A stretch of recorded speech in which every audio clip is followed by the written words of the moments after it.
Hello, welcome back to IVFU.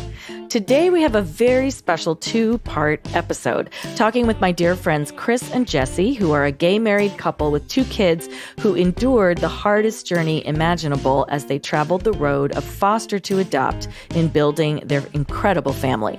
I should say in advance, there are some very painful moments in this conversation, so make sure it's the right day and the right moment for you to listen.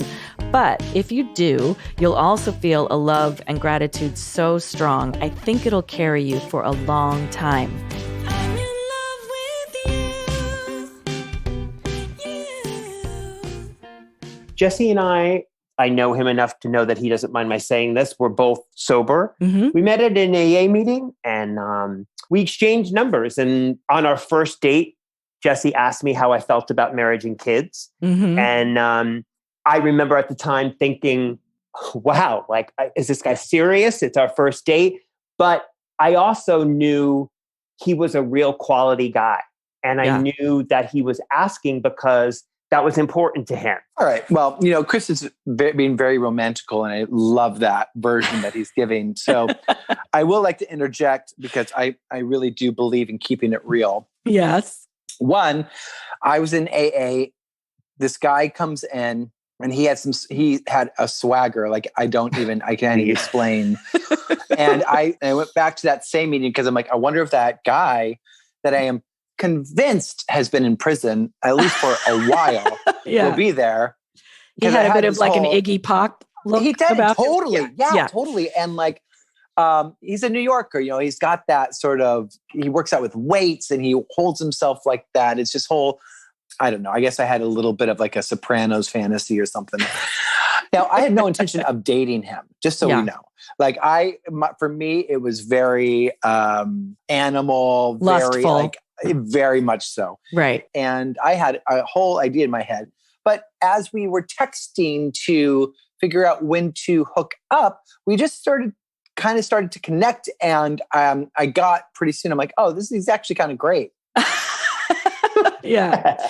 Well, I'm so glad you guys are here. I want to say, here's what I know right off the bat. You guys are married and you have 2 kids via the process known as fost-adopt, which is a shortened version of foster to adopt. And one big question I want to get to is why you chose that.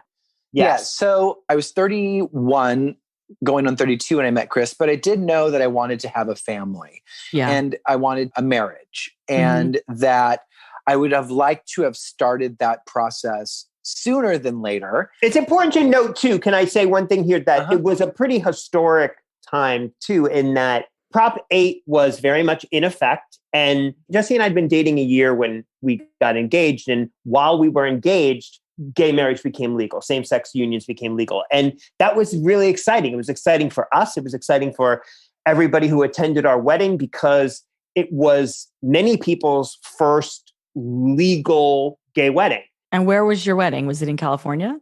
Okay, so let me tell you about my wedding. You can see we're not going to fit this into an hour, but yes, go on. I'm moving it along. I'm going to move this along. I will say I won't say I was a bridezilla, but I definitely made it happen. Yes. One cool thing, because we talked about Prop 8, was when the officiant, who was my friend, said, by the power vested in me by the state of California, everyone stood up and standing ovation, huge cheers, people crying. I am a minister. Yep. And one of the things that I created in Los Angeles was a spiritual community for LGBTQ plus people. And that sense of community, that the role of community in our life. And I think it's a common thread in the LGBTQ plus experience, because we talk a lot about our chosen family and the power and utilizing the power of community. And so we had our flowers taken care of as a gift, cake taken care of as a gift, photography taken care of as a gift. Wow. It was really beautiful. It was just this beautiful, coming together of our community. And of course, as we get further down to your story, that comes into a huge piece of it, the community surrounding you guys and holding you guys up through the celebrations and the very hard times. Yes. And so I just want to say, very quickly. So Jesse, you are a chef, you are a pastor. Chris, I just want to talk a little bit about money, because there is this myth that, we see characters on TV where these two gay men and they have children and they are fabulously wealthy, whether it's Modern Family. I mean, they're not wealthy on Modern Family, but the guy's a lawyer, and there's always this myth. You guys are not rich. You have made this family work. You have figured out ways to do this. So I want to talk about, Chris, first of all, what you do for a living. Absolutely. I worked at Factor's Famous Deli. I worked there as a server. I worked there for a long time. My mom had a submarine sandwich shop growing up. It's been very good for me. So a bulk of our income came from my job there. I would work from 6:30 in the morning until 2:30 in the afternoon. And then I've made money as a storyteller. I've made money as a writer. I've made money as an actor. I've made money as a teacher. So I do a lot of stuff. But no, you're right. We're not lawyers, and it doesn't look like Modern Family on TV. And a large reason that we chose the foster to adopt route was because of money. Also, there's a stipend. They help with the child. You get some money to help you with the child. They give you health insurance until the children are 18 years old. Like, there's many ways that these kids are taken care of. And I thought, wow, like, this is amazing. Yeah. But also, it's really important to say, like, I really, truly, and I think Jesse also felt the same way. Even if there had been a lot of money, I really wanted to always help a pre-existing kid. Well, if I can interject too, money was a huge issue, because Chris and I met with adoption lawyers. They were breaking it all down. And they're like, typically what it looks like is between $15,000 to $30,000 investment. Yeah. And it's the mother does not, there's no law that says the mother has to give you the child, right. as there should be no law that says a mother has to give you the child, because you can't buy babies, right. know? And so I was working in nonprofit at the time. So money was a huge consideration. I'm like, I'm not going to throw down 30 grand, like Chris, I just always assumed I would adopt as well. And the numbers of kids that need home in Los Angeles County alone are staggering. Over 30,000 kids in the foster system in LA County alone. So it just felt like, the path was being shown. We're very aware that the route we took, it's not for everyone. It's really not. You have to surrender your idea of the outcome. And we didn't know that. We very much were under the impression, okay, we're going to go through these steps and do this, this, and this, and then we're going to be able to adopt this child. And we weren't aware of the reality of, like, well, maybe you'll get to adopt this child, right. But a lot of things have to not happen or happen first. Right. Yeah. So I want to talk about Caden. I just want to get some of the details of his story. So, well, yeah. So Caden, the truth is, I didn't know foster to adopt was a thing. I had no idea that even existed until, one of my clients that was in a spin class of mine came up to me and told me about it, because she was working with Vista Del Mar, and then she became our first social worker. And Vista Del Mar is the agency that you guys went through, yes. Correct? And so one of my desires was to have an infant. I just really, really yearned to have the entire lifespan experience, that was important to me. But they said that having an infant made available for adoption through this process is very rare. And so to increase your odds of getting an infant through the foster to adopt process, you sign up for something called emergency placement. Because if an infant is going to be put into the foster to adopt program or the foster program, some shit had to have gone down. Something had to have gone down that wasn't good to remove an infant from the parents, the biological parents. And in order to place that child, they have to have someone available and ready 24/7. And so when you sign up for emergency placement, what that means and what happened is you get a call at noon and there's a baby in your house at 3 p.m. Wow. And so it's like, it's an all hands on deck experience. Right. Wow. So you were placed on that list. You got a Caden, call. Yeah. I was at work. Jesse texted me. He told me that there was a 2-day-old baby boy at a hospital in Lancaster. He had been exposed to crystal meth. He was Black. His mom, this was her 7th child, and she was 27. This was her 7th child, and her other children were in foster homes. So when Jesse texted me, he gave me that information. I was scared. I was elated. The doctor said that he appeared to be healthy.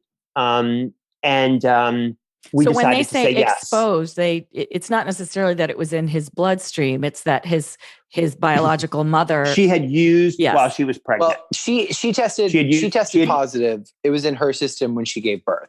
Gotcha. So, yeah. And, in this as well, I should say, we learned a lot about what that meant, and that crystal meth exposure isn't the end of the world. It really isn't. But Right. I mean, it's not preferable, obviously, but it's not the end of the world either. So those were the facts we were given. We decided to say yes. This was at like 12 noon. I came home.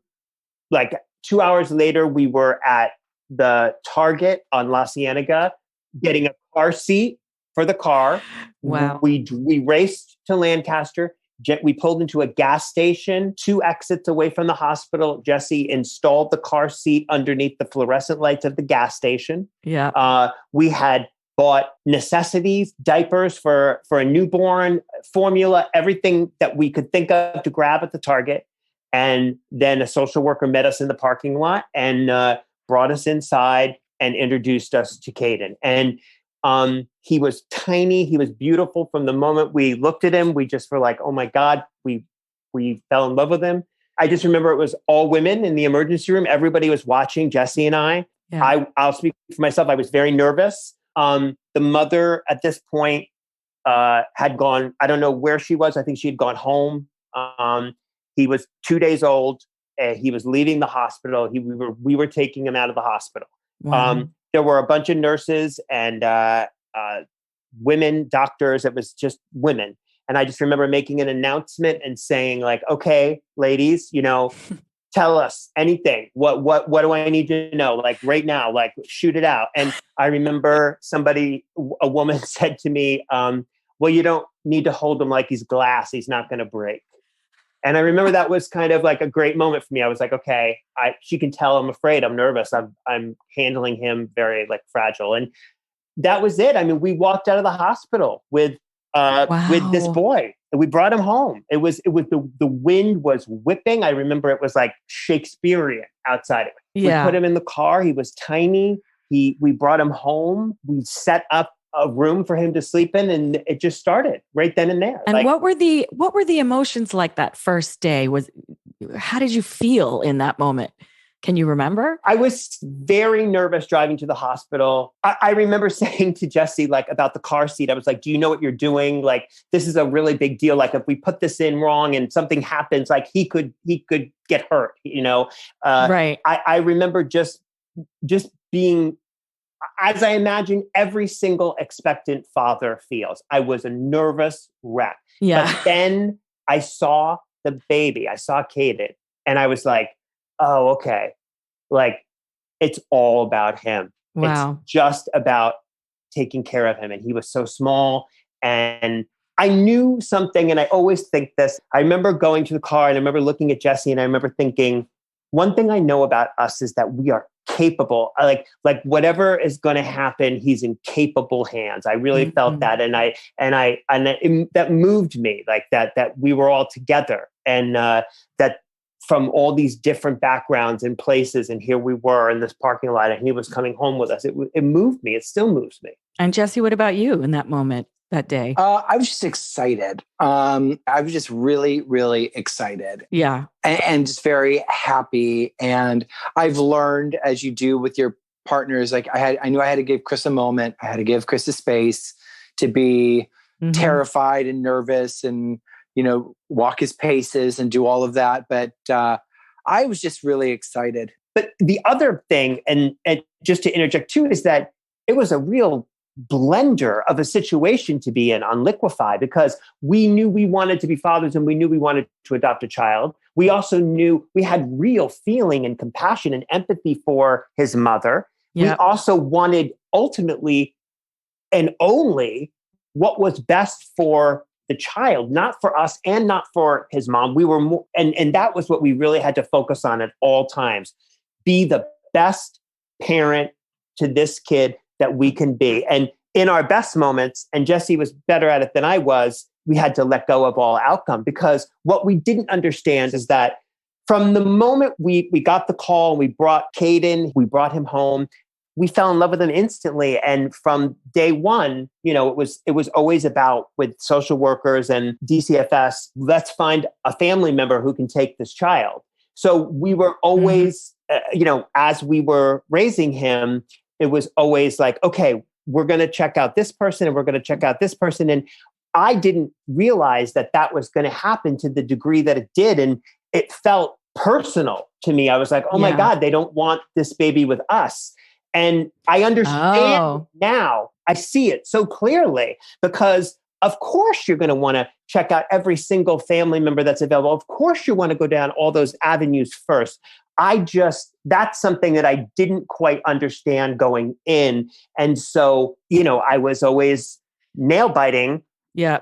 So rather than helping create almost like an emotional buffer for you, or like managing expectations for you, it sounds like it was sort of torture, kind of knowing that they were constantly looking for somebody else to give this child. We had an amazing support group. Like Vista Del Mar was always helping us all the way through it. They understood. Everybody really understood. They're like, yeah, this is hard. Let's just see how this pans out.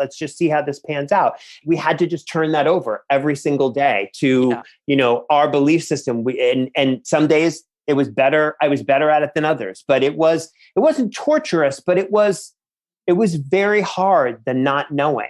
Yeah. The being and the not knowing. And luckily we had this amazing baby to focus on, because when you're doing that, then that becomes your main focus. But it was always there underneath, that question of what's going to happen next. Is this DNA match going to match? And then this person, there was all kinds of things that went on. Yeah. But Jesse, you talk. Well, I definitely realized, I remember one day specifically, I'm actually sitting next to the window I was looking at right now. I was holding Caden, and I was just in this fear fantasy of what could happen. And I realized, I was like, you need to stop. I was like, in this moment, you need to surrender all outcomes, because what you're doing is you're wasting moments where you could be with this kid and loving this kid and worrying about what's going to happen tomorrow. You have to really live in the moment and appreciate what you have. Absolutely. And as a parent, and going through what we've gone through as parents, that was sort of a turning point in my life as a parent, because the truth is you never know what's going to happen. Right. No. Right. So you really do have to see the value of the present moment. And I could imagine it's very hard too. And then I do want to get very more specifically into the story, but I would imagine, you have to give yourself to this child, but you also have to protect yourself. You have to sort of hold on to yourself and give yourself at the same time. That's a myth. I mean, people used to ask me that question. They would say that to me. And the reality was, I fell in love with this baby the moment I saw it. And I dare anyone not to. That's something that you can put some kind of border around your heart and only let this kid in so much. And that didn't happen. I had no experience with that. I was unable to do that. If there was a barometer for that, I definitely failed. Yeah.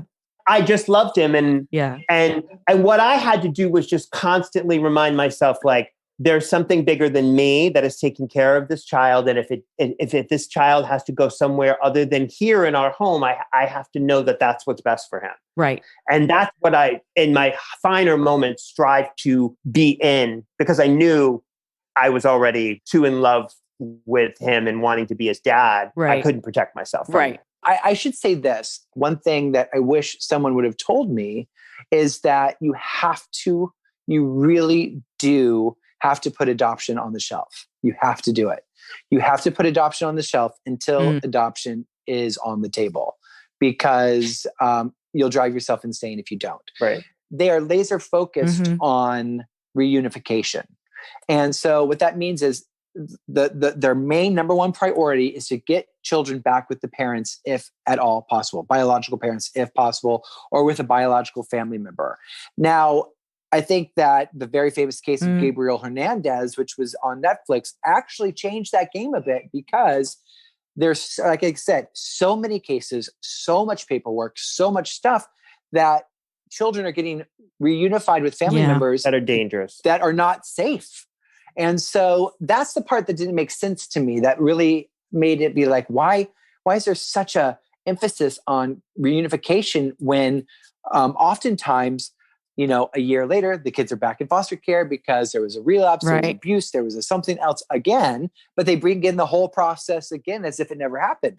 So that's the things that I'm like, my logical mind, this doesn't make any sense. And the lawyers pretty much said, you're right, it doesn't make sense, but it's the law. And every procedure, everything that we go through, every paper you have to sign is because at some point in the past, somebody either sued, somebody was taken advantage of, somebody's rights were trampled on. And that's why we do this now for everybody. So it's an arduous but necessary process. Right. We have to back up, because the storyteller in me is, we're already. No, exactly. Well, I'm going to let you ask the questions to take, because So you're kind of weighing the needs of the child, the needs of the situation. Yeah. We brought Caden home, and at some point, not that far, I think maybe 2 weeks into him being home, we knew that we had to have court-appointed visits with his mom. Yeah. So Jesse and I, we brought him to Lancaster, and we brought him to her, and we had visits. What are the emotions when you see her for the first time, when she sees him for the first time? Was she sober when you saw her? Let me just share the story, because it's kind of funny. We were sitting in a room waiting for her, and this hardcore looking woman starts walking towards the building. And I mean, she looked rough. You could see out the window. And what building are you in? You're at the agency, or you're at? Yeah, we're at DCFS. I gotcha. It was all, everything happened at the DCFS building in Lancaster. But I saw this woman walking through the parking lot, and I was like, holy shit. If that's this child's mother, I don't even know what we're going to do.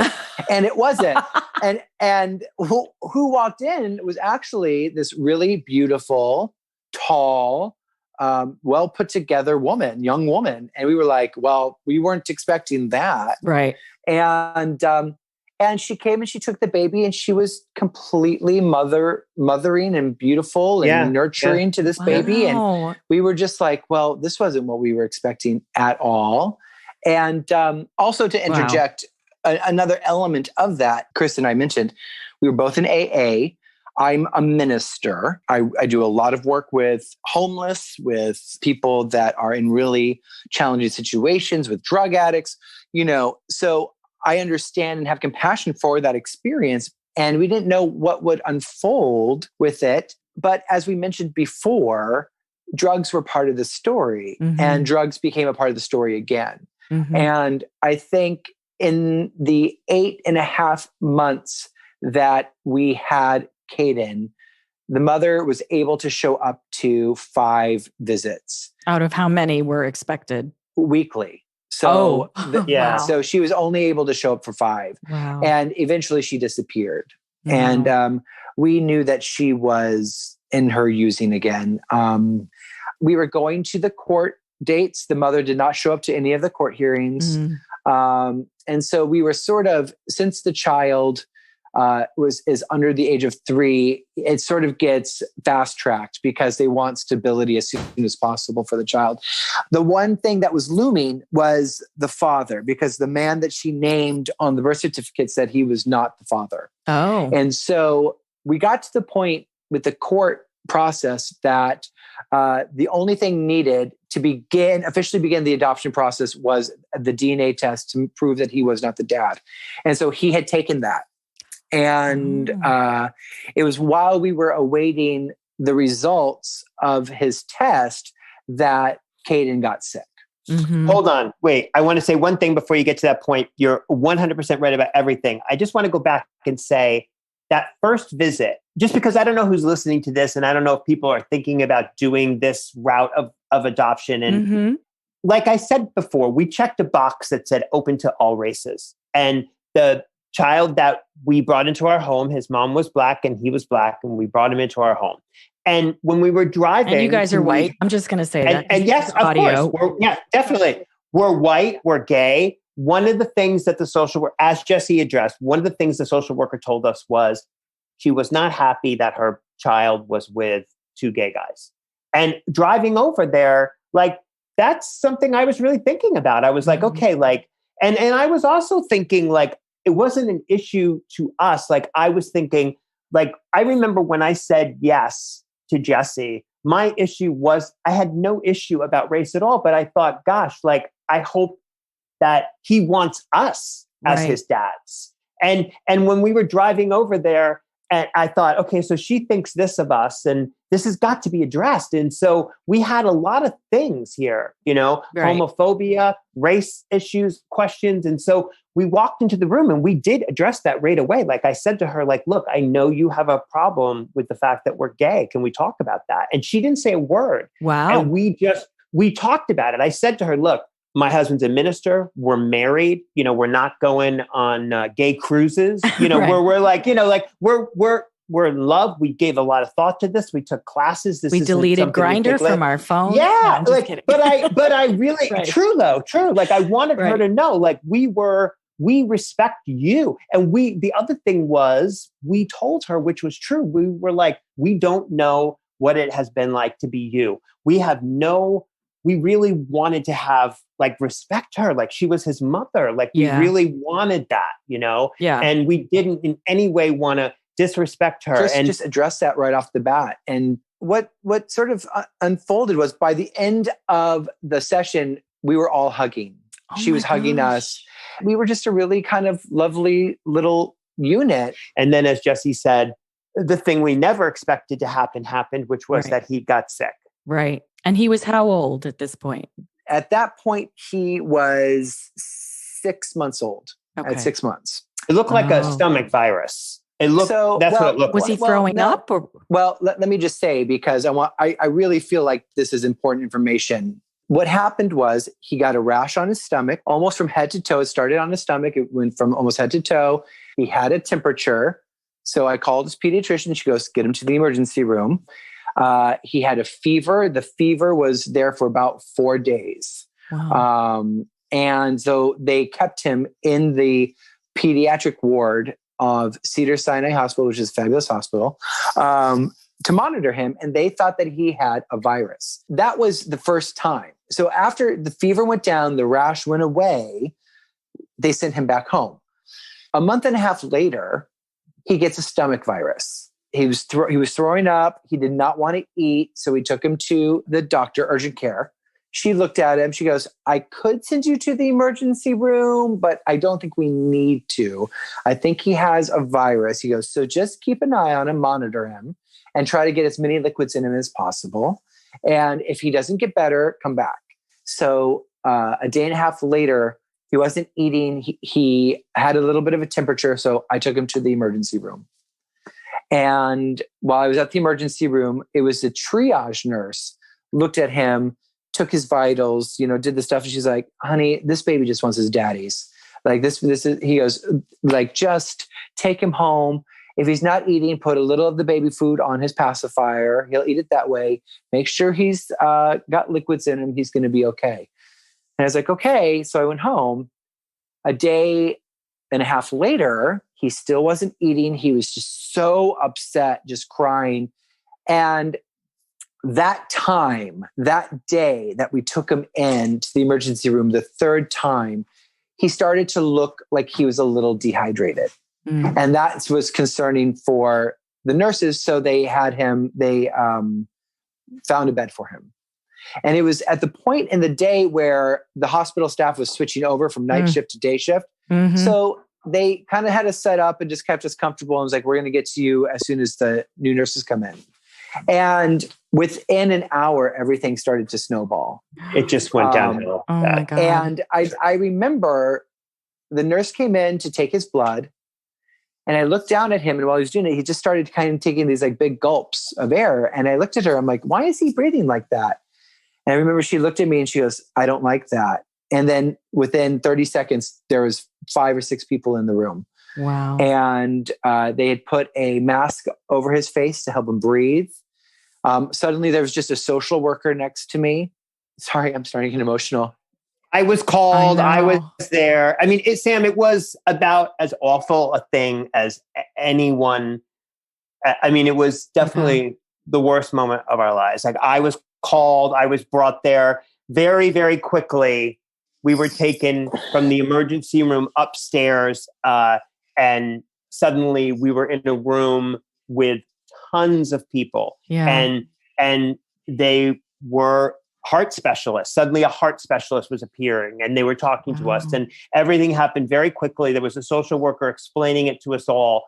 And it was horrible. It was harrowing. It was horrible. It was so incredibly sad. He was our son. We loved him. And he was tiny. I remember going through the hospital and seeing him being wheeled upstairs and seeing this tiny baby on this big bed, and everybody looking at us, just knowing that this wasn't good. And what happened was we stood there in the doorway and watched as all of these doctors worked to save his life. And then they called it, and he died. And it was horrible. It was devastating. So Caden died from Kawasaki disease, which is a condition that's very rare. Very, very rare in kids his age. The symptoms usually express later. When a child at Caden's age has it, it's usually diagnosed post-mortem. Okay. And I also I'm sorry I'm interrupting you, but because of the age of COVID, that is one of the manifestations in small children is Kawasaki's disease has sort of come to the fore in a way people never heard of it before. But this happened long before the pandemic, COVID, right? Yeah. What year is this? This was 2017. Okay. I just want to place it in time for people. Yep. Yeah. So, but all that time, I mean, it's so rare that during his 4 days at Cedars, one of the best hospitals in the country, no doctor ever said, "Oh, let's rule out Kawasaki disease." They all thought he had some sort of virus, and they were just waiting for the fever to go away so he could come home. And I'm moving through this part of it because it's so sad. And what happened afterward, it just was incredibly sad. You know, we called his mom from the hospital. To be honest, I don't remember if we called or a social worker called, but I remember she got the information and she hung up. And she kind of disappeared. And afterward, that was something that was I really truly believe that the hospital did do everything that they could do. I knew that it wasn't because of the drug use. And we were left with this sort of like, wow, like we had this experience of being able to take care of this baby for this period of time, like while he was on this planet. And there really was like, not that I wanted to, but there was no one to blame. You know, it was just like, this is what happened. And I want to say this, we had this memorial service for him, and it was, everybody in our lives and our community showed up for it. And then later, his mom decided that she wanted to have a funeral for him. And it was, we were planning, we were thinking that we would cremate him and we would give her half the ashes. But because we hadn't adopted him, she had the rights to do all that. And then what ended up happening was this really remarkable thing, which was that we did everything that we could to help her have this funeral. Yeah. In fact, Jesse was the minister at the funeral. Wow.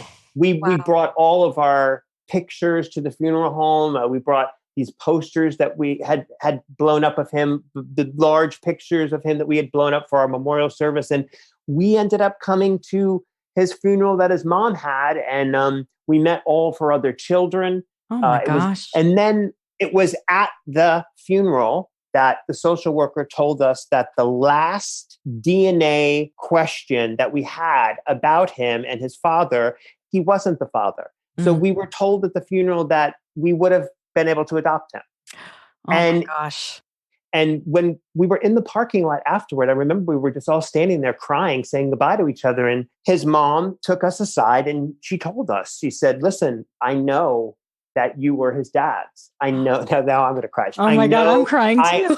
She said, I know that he was better off with you and that you took care of him in a way that I couldn't. Wow. And we all just stood there crying. And this was this story of this boy, this was his story. She was his mom. She is his mom, and it was, you are his dad. Yeah. It was incredibly sad. Yeah. But I'm grateful for it too. I woke up the next day to a text message from her, and she said, in a way, I wish that you two could have been my parents. Yeah. Oh my gosh. Yeah, that's right. And it feels like this angel came to earth and he had a 7.5-month contract, Wow. an 8-month contract. And we were blessed enough to help him fulfill that contract. And part of the deal was he must have had some great karma because all he knew was love.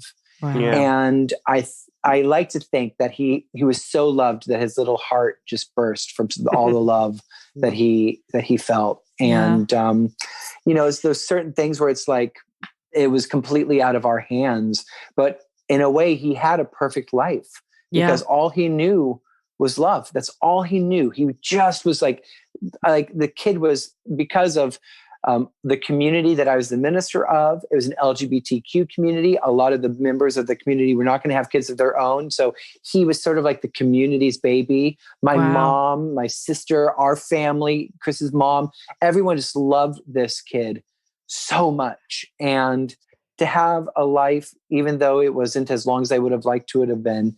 But I'm also glad, like, if Kawasaki was it for him, that it happened now at that age than instead of 8 years old or 30 years old. A lot of, I teach classes now and I help people through grief and kind of like grieving mindfully because we learn so much about it in this process. And I do think that there's beauty to be discovered in it. Allowing yourself to love someone that deeply, allowing your heart to open that much. And Chris always says that, Caden cracked his heart open. And I think that's a really accurate description. And I will say, I mean, Chris, I know you initially from our storytelling community in LA, where you've been a host and a wonderful supporter of all of us and a wonderful storyteller yourself. And I remember when that happened, everyone came around you guys and we had those storytelling nights with the whole storytelling community also kind of circling love around you guys, and in a horrible moment, but in a very positive way to try to support you and help you guys through I will forever be grateful for all of the support, so much love. Like it's through our whole story, even now, like the boys that we have now. I really feel like people are rooting for us, and I felt like Caden's life affected so many people. So many people saw him. So many people saw us bring him home. So many people were like, wow, look at this family. Look at these guys. And this is cool. I don't understand it. I don't know how this happened. I've never seen this before. Or maybe I have, but not that much. And it's really great. And then a tragedy that can happen to anyone happened. And, it's just something that I had no idea I would ever be involved in. And I'm just I'm really glad that I love my husband, this is an experience. And I know, unfortunately, people that this has happened to that can tear a relationship apart. That's what the heart specialists, as they were turning off the monitors and we were walking out of the room and Caden had passed away moments before, his heart doctor turned and said to Jesse and I, take good care of each other. Couples often divorce. Wow. And I knew she said that because she really liked us. She was looking at us and she was like, oh, I like these guys. And she wanted us to take care of each other. Right. One thing I will say, because I know we're going to wrap up right now for this segment of it, is that, it's wild to think now. Jesse always says like Caden had a hand in the boys that we have now. That's the first part of the story for sure. But a part that, I think of every single day of my life. So. Right. Wow. Well, thank you so much for sharing this with me. Yeah. I'm sure it's not easy, and I really appreciate it. My pleasure. I hope I'm not dropping you off a cliff by stopping here. No. I mean, it's all good. And we obviously feel very passionate about all of this. Yeah. So, Right. Well, I know we have to break, and I don't want to cheat the next part of the story. of course. Okay. Thank we'll you, figure Sam. it out. Thank you so much. Absolutely. Take Take care. care. Be Okay. safe. Bye. Bye. Thanks for joining me today for this intimate conversation with my good friends Chris and Jesse. Please stay with us for part 2 to hear the hard-won happy ending to their story.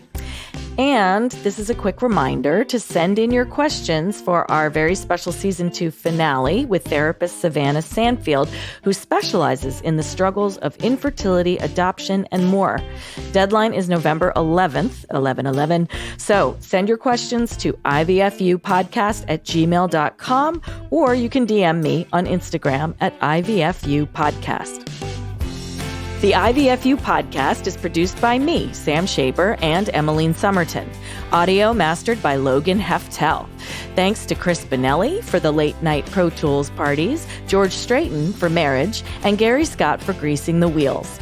IVFU is a production of Inside Voices Media.